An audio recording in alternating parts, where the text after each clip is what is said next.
नमस्कार. शासन या यूट्यूब चॅनलवर आपल्या सर्वांचं खूप खूप स्वागत आहे.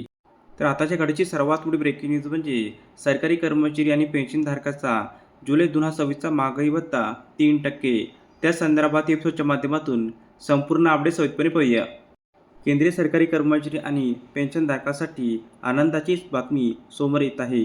जुलै 26 पासून महागाई भत्ता आणि महागाई सवलतमध्ये 3%ची वाढ होण्याची शक्यता व्यक्त केली जात आहे. अंतिम निर्णय जुलै महिन्याच्या EICPI IW म्हणजेच अखिल भारतीय ग्राहक किंमत निर्देशांक आकडेवर आधारित असणार असून मंजुरी मिळाल्यास लाखो कर्मचारी आणि पेन्शनधारकांच्या मासिक उत्पन्नात वाढ होणार आहे.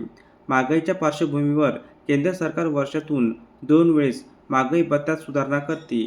त्यानुसार 1 जुलै 26 पासून लागू होणाऱ्या महागाई भत्ता वाढीकडे देशभरातील कर्मचारी आणि निवृत्त वेतनधारकांचे लक्ष लागले आहे. तर 3% वाढीची शक्यता का?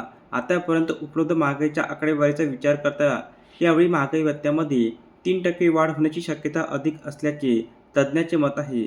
बाजार विश्लेषकांच्या मते सध्याचा महागाई भत्त्याचा कल आणि EICPI IW निर्देशांक लक्षात घेता 3% वाढीचा अंदाज मजबूत मानला जात आहे. अंतिम निर्णय अधिकृत आकडेवारीनंतर महागाई भत्त्याबाबत अंतिम निर्णय जून 26च्या EICPI IW आकडेवारीनंतर घेतला जाणार आहे.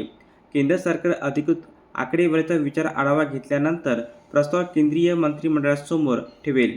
मंत्रिमंडळाची मंजुरी मिळाल्यास लगेच वाढीची अधिकृत घोषणा केली जाईल. तर सर्वात महत्त्वाचं म्हणजे थकबाकीचाही लाभ मिळणार.